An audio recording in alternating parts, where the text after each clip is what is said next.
നിങ്ങൾ ആദ്യമായാണ് ഈ ചാനൽ കാണുന്നതെങ്കിൽ ഒന്ന് സബ്സ്ക്രൈബ് ചെയ്യൂ. പുതുപുത്തൻ വാർത്തകൾ ആദ്യമേ ലഭിക്കാൻ ബെൽ ബട്ടൺ ക്ലിക്ക് ചെയ്യാനും മറക്കരുത്. മദ്യപിച്ചു വീടിന് വെളിയിൽ വെയിലത്ത് കിടന്നയാൾക്ക് ദാരുണാന്ത്യം. പാലക്കാട് കുത്തന്നൂരിലാണ് സംഭവം. പറയങ്കടം വീട്ടിൽ ഹരിദാസനാണ് മരിച്ചത്. 65 വയസ്സായിരുന്നു. ഞായറാഴ്ച വൈകിട്ട് 5-ന് വീടിന് സമീപത്ത് ദേഹമാസകാലം പൊള്ളലേറ്റ് മരിച്ച നിലയിലാണ് ഇദ്ദേഹത്തെ കണ്ടെത്തിയത്. സൂര്യതാപമേറ്റാണ് മരണമെന്നാണ് പോസ്റ്റ്മോർട്ടം റിപ്പോർട്ട്. അമിതമായി മദ്യപിച്ച ശേഷം വീടിന് സമീപത്ത് വെയിലത്ത് കിടക്കുകയായിരുന്നുവെന്നും ഈ സമയത്ത് കടുത്ത ചൂടിൽ സൂര്യതാപമേറ്റാണ് മരണം സംഭവിച്ചതെന്നും പോലീസ് പറയുന്നു. മൃതദേഹം ബന്ധുക്കൾക്ക് വിട്ടുകൊടുത്തു.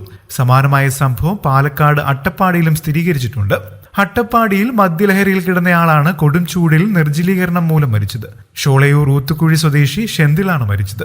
ഇന്നലെ രാത്രിയാണ് ഷെന്തിലിനെ സുഹൃത്തിന്റെ വീടിന് സമീപം അവശനിലയിൽ കണ്ടെത്തിയത്. കോട്ടത്തറ ആശുപത്രിയിൽ എത്തിച്ചുവെങ്കിലും ജീവൻ രക്ഷിക്കാനായില്ല. പാലക്കാട് ജില്ലാ ആശുപത്രിയിൽ നടത്തിയ പോസ്റ്റ്മോർട്ടം പരിശോധനയിലാണ് മരണകാരണം നിർജ്ജലീകരണമാണെന്ന് സ്ഥിരീകരിച്ചത്. കൂടുതൽ വാർത്തകൾക്കും വിശേഷങ്ങൾക്കുമായി ഈ ചാനൽ സബ്സ്ക്രൈബ് ചെയ്യാനും മറക്കല്ലേ. നന്ദി.